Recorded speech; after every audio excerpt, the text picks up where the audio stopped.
ერთად ვიზრუნოთ გარემოზე, საიდანაც სასმელი წყალი მოგვეწოდება. ამ სლოგანი დაასუფთავების ერთობლივი აქცია გაიმართა მცხეთის მუნიციპალიტეტის სოფელ მისაქციელში. ღონისძიებაში უშუალოდ იყვნენ ჩართული თბილისის მერი, გარემოსა და ბუნებრივი რესურსების დაცვის მინისტრი, მცხეთა-მთიანეთის გუბერნატორი.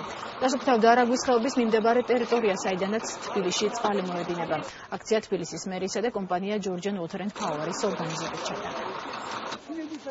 დასუფთავების აქცია, რომელშიც რამდენიმე უწყება ვებულობს მონაწილეობას. აქედან ამ აუზიდან მარაგდება მთელი დედაქალაქი სასმელი წყლით და მნიშვნელოვანი არის ტერიტორია იყოს სუფთა, რათა სასმელი წყალი არ დაბინძურდეს. ამის რომ უკვე პარლამენტს გადასცა კანონპროექტი ყარინარჩენების მართვის შესახებ, რომელიც სავარაუდოდ უკვე ის ბოლომდე მიღებული იქნება და კანონის მიხედვით ერთ-ერთი მთავარი პუნქტი იქნება, რომ ადმინისტრაციულ ნაწილში დამკაცრდება მონიტორინგი. აგერ არის არაგვის ხეობა და ხედავთ აქ რა ხდება. სანიტარულ ზონაში არის ფაქტიურად სპონტანური სანაგვე მოწყობილი. ჩვენთვის ძალიან მნიშვნელოვანია, რომ თბილისის წყალი იყოს სუფთა. ეს ერთი, მეორე უკვე სამთავრობო ინიციატივაა ის, რომ უნდა დავასუფთავოთ გარემო და ჩვენ სწორედ ამ ტრენდში ჩავსხედით.